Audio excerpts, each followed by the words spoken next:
Hey everybody, this is a real quick video in case you have boAt Airdopes 458 wireless Bluetooth speakers and you need to do a hard reset on them to their factory default settings.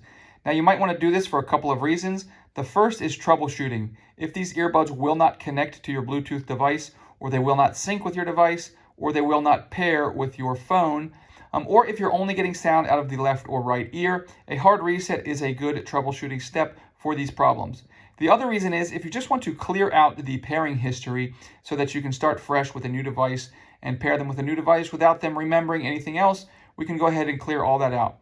It's quite simple what we need to do. The first thing to do is just to put the earbuds in the case, and leaving the lid open, we're going to come in and press and hold this little button in the front for 10 seconds. We're just going to continue to hold, and after about 10 seconds, this light on the front will flash, indicating that the reset has been completed.